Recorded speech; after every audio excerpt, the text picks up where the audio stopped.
Assalamualaikum warahmatullahi wabarakatuh. Perkenalkan, nama saya Oriza Mutiara Putri dengan NIM 2311211006 dari jurusan Ilmu Kesehatan Masyarakat Fakultas Kesehatan Masyarakat Universitas Andalas. Pada kesempatan kali ini saya akan menjelaskan bagaimana peran sarjana kesehatan masyarakat dalam masalah kekurangan gizi dan kontribusi dalam pembangunan. Nah, apa itu sarjana kesehatan masyarakat?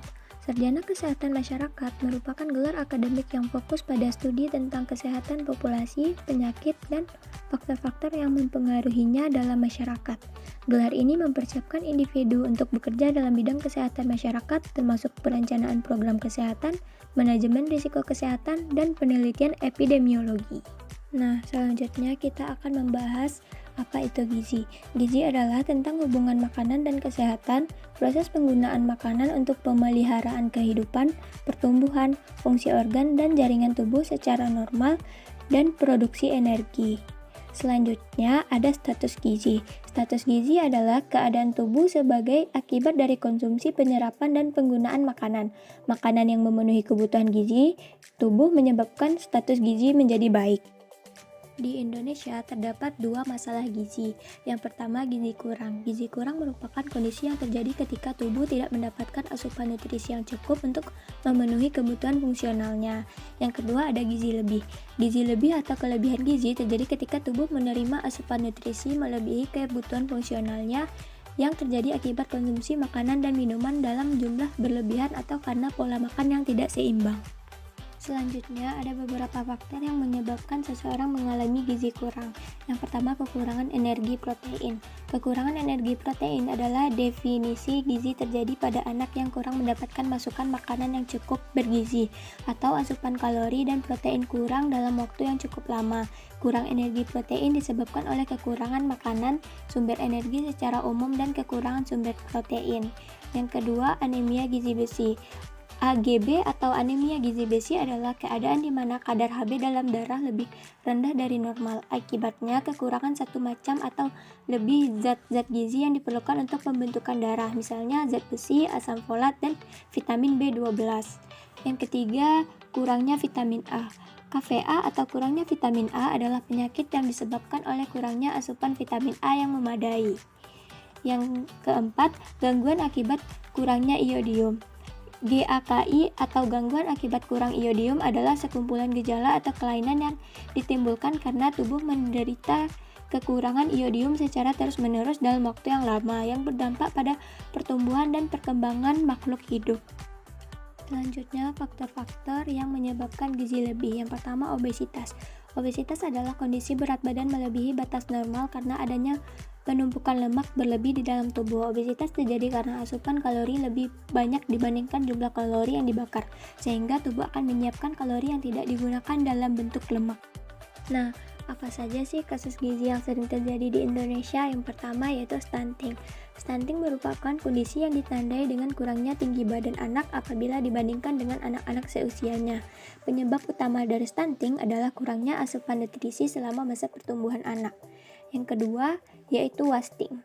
Wasting merupakan kondisi anak yang berat badannya menurun seiring waktu hingga total berat badannya jauh di bawah standar kurva pertumbuhan atau berat badan berdasarkan tinggi badannya rendah dan menunjukkan penurunan berat badan akut dan juga parah. Yang ketiga yaitu overweight. Overweight merupakan kelebihan berat badan dibandingkan dengan berat badan ideal yang dapat disebabkan oleh penimbunan jaringan lemak atau non-lemak. Selanjutnya, ada beberapa upaya pencegahan masalah gizi di Indonesia yang melibatkan berbagai sektor dan strategi. Beberapa langkah yang dapat diambil meliputi yang pertama pendidikan gizi, yang kedua meningkatkan akses terhadap pangan bergizi, yang ketiga regulasi dan kebijakan gizi, dan yang keempat penanganan stunting. Nah, sebagai sarjana kesehatan masyarakat, kita juga memiliki peran dalam pencegahan masalah kekurangan gizi. Peran sarjana kesehatan masyarakat dalam pencegah masalah kekurangan gizi sangat terlihat pada program Gerakan Penyelamatan 1000 Hari Pertama Kehidupan atau 1000 Hari HPK. Gerakan ini menjadi salah satu upaya penurunan masalah kekurangan gizi, angka kematian ibu dan anak, masalah stunting, serta masalah gizi buruk baik secara global termasuk Indonesia.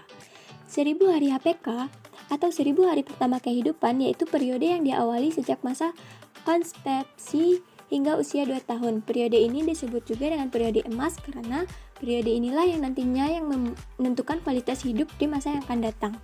Nah, jika seseorang tenaga kesehatan masyarakat mampu menyukseskan program 1000 HPK ini, maka akan terlahir generasi penerus yang sehat, cerdas di masa yang akan datang. Seperti yang kita lihat, peran sarjana kesehatan masyarakat dalam promotif dan preventif sangatlah banyak. Seperti sarjana kesehatan masyarakat berperan langsung sebagai tenaga kesehatan yang memberikan pelayanan promotif kepada masyarakat dengan memberikan informasi pentingnya gizi seimbang. Selanjutnya, merancang, merencanakan, serta mengimplementasikan program penanggulangan gizi. Selanjutnya, memberikan contoh dan bimbingan kepada lingkungan sekitar melalui program-program yang dapat dilaksanakan.